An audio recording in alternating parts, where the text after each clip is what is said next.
大家好，歡迎嚟到 Connie 細味人情。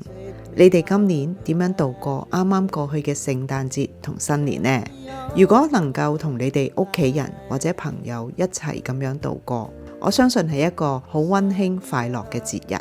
所以喺呢一集嘅 podcast， 我都想同大家分享下一個好感動溫馨嘅聖誕節。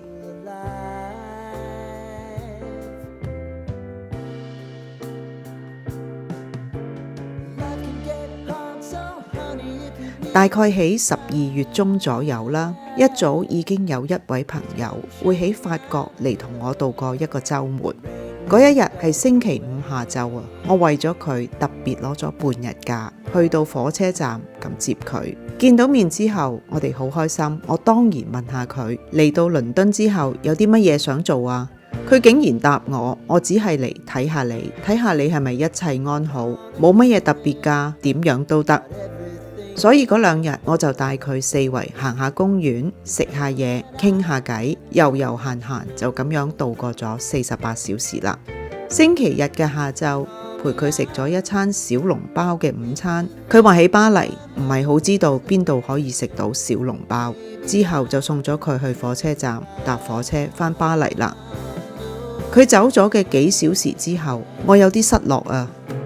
因為好似好耐冇人全程咁樣陪過我過一個週末，好似有一種好久違嘅感覺啊，但係好溫暖。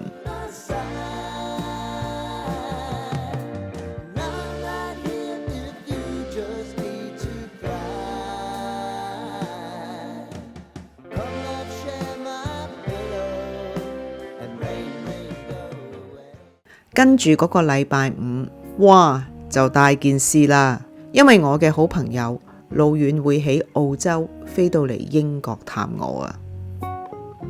我哋上一次嘅見面已經係2019年嘅9月份。嗰一年香港面對咗社會運動好幾個月啦，當時好多人都受到唔同情緒困擾，包括我在內，每一日都喺有一啲不安嘅感覺下生活。我呢個老朋友就同我講啦，喂，你不如行開下啦，或者飛嚟澳洲探下我，幫我湊下女，煮下飯啦。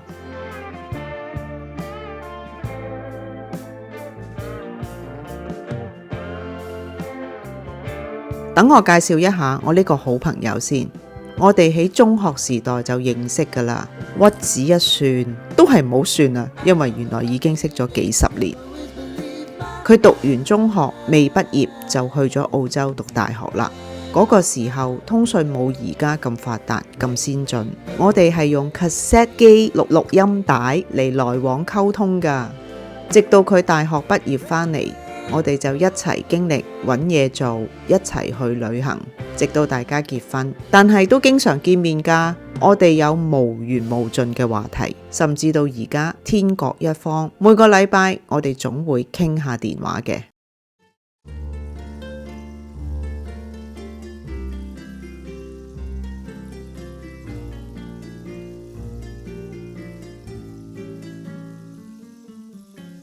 講返先，原來不經不覺我哋已經冇見5年啦。嗰一日又係禮拜五，但係我要返工喎。上晝天氣好好，陽光普照，但係12月嘅朝頭早真係有啲凍。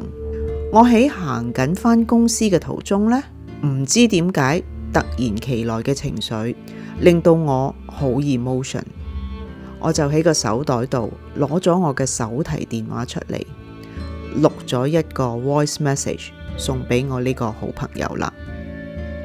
喂，我哋原來5年冇見啦，估唔到而家咁激動啊，真係有恍如隔世嘅感覺。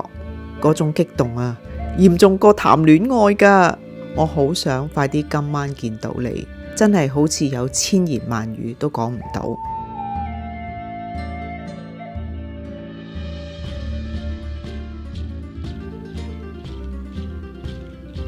所以喺嗰日7點鐘收咗工，我就快脆搭火車去 Waterloo 火車站。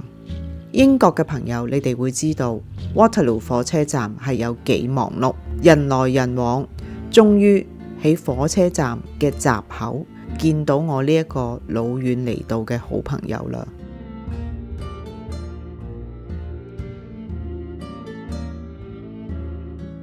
可以講情緒當場失控。我不顧一切跑到佢身邊攬實佢，就大聲咁喊出嚟啦，係喊到一發不可收拾。當然我連我呢個朋友都搞喊埋啦，可想而知你話幾失禮呢？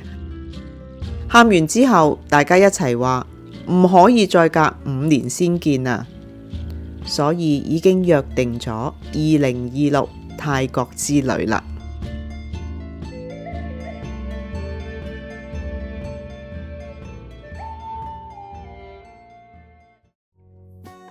上星期新年，我又收到另外一個澳洲朋友來電，互相道賀 Happy New Year。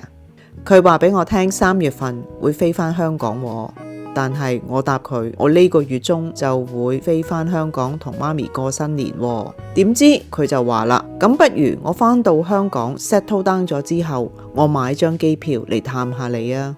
收咗線冇幾耐，唔到15分鐘咋，佢就 send 咗張機票俾我啦。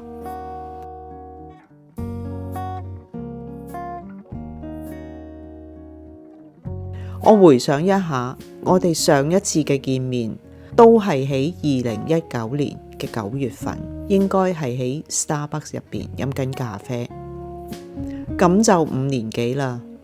你話收到佢嗰張機票，係唔係又再一次好感動呢？我立即答佢，放心，我會去機場接你，你嚟幾多日，我就放足幾多日假陪住你。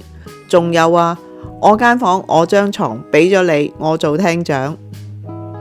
然之後我哋就準備拍拖南遊西班牙添。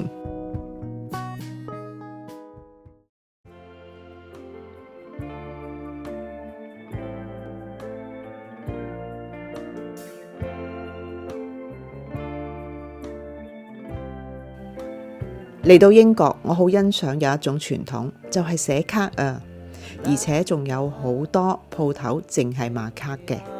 所以由2021年我到埗之後嘅嗰一年開始，我每一年都會買我自己中意嘅聖誕卡寄俾我嘅朋友。大家亦都知道，我學咗水彩畫好一段時間。其實呢，我今年好想親手畫每一張卡俾佢哋㗎，但實在真係會用太多時間，所以呢，今年每一張卡入邊，我都會畫咗一啲心意俾我每一個朋友。我相信喺呢個世代，仲可以收到一張手寫嘅聖誕卡，又係另一種感動嚟嘅。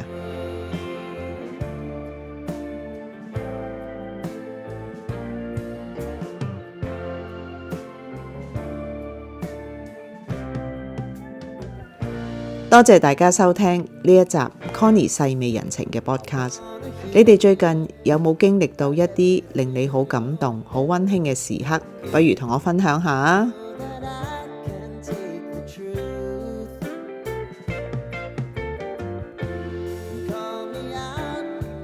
好啦，今集到此為止，我哋下次再見，拜拜。